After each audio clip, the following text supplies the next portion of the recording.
ఉదయం 6 రూపాయలున్న గుడ్డు సాయంత్రానికి 12 రూపాయలైతే మీరు కొంటారా? రోజు ధరలు పెరిగితే మీరేం చేస్తారు? ఇలా జరగడం ఎప్పుడైనా చూసారా? కంగారు పడకండి, ఇది జరిగింది ఇండియాలో కాదు, జింబాబ్వేలో.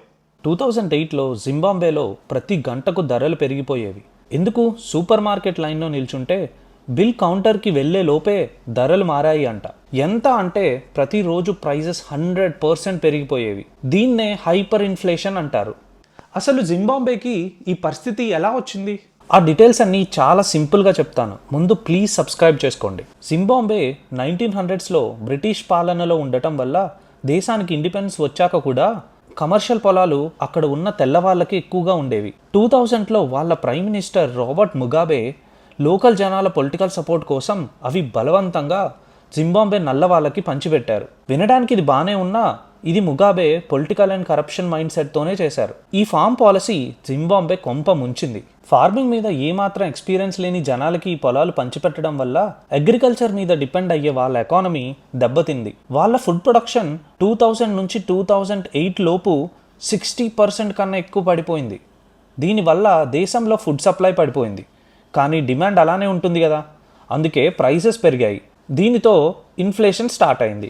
అప్పుడు దేశానికి కావాల్సిన ఫుడ్ని జింబాబ్వే ఇంపోర్ట్ చేసుకోవడం స్టార్ట్ చేసింది. దీంతో దేశంకున్న అప్పు పెరిగింది. దేశంలో చూస్తే ఫుడ్ ప్రొడక్షన్ దెబ్బతింది. వాళ్ళ మ్యానుఫ్యాక్చరింగ్ సెక్టార్ కూడా అంతంత మాత్రమే. దానికి తోడు కాంగోలో యుద్ధం. గవర్నమెంట్కి ఆదాయం లేదు, డబ్బులు కావాల్సిన పరిస్థితి. ఈ టైంలో వాళ్ళ గవర్నమెంట్ చేసిన పెద్ద తప్పు డబ్బులు ప్రింట్ చేయటం.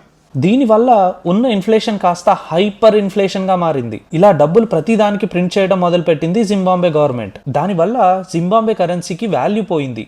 ఎంతలాగా అంటే వాళ్ళ దేశంలో ఒక బ్రెడ్ ముక్క 10 మిలియన్ జింబాబ్వే డాలర్స్ అయింది. ఇలా ప్రింట్ చేసుకుంటూ లాస్ట్కి 100 ట్రిలియన్ జింబాబ్వే డాలర్ని కూడా ప్రింట్ చేసింది. ఇదిగో అది ఈ నోటే. దీని విలువ యుఎస్లో ఎంతో తెలుసా? 40 సెంట్స్, అంటే మన రూపీస్లో 30 రూపాయలు. అందుకే గవర్నమెంట్ డబ్బులు ప్రింట్ చేయడం వల్ల పేదరికం పోదు, ఇంకా పెరిగిపోతుంది. అసలు హైపర్ ఇన్ఫ్లేషన్ జింబాబ్వే ఎలా తగ్గించింది? నిజంగానే జింబాబ్వేలో జనాలు డబ్బులు కాల్చేశారా? ఈ ఇంట్రెస్టింగ్ స్టోరీ నెక్స్ట్ వీడియోలో చెప్తాను. ఈ వీడియో నచ్చినట్టయితే సబ్స్క్రైబ్ చేయండి. అలానే మీకు ఇష్టమైన టాపిక్స్ ఉంటే సజెస్ట్ చేయండి.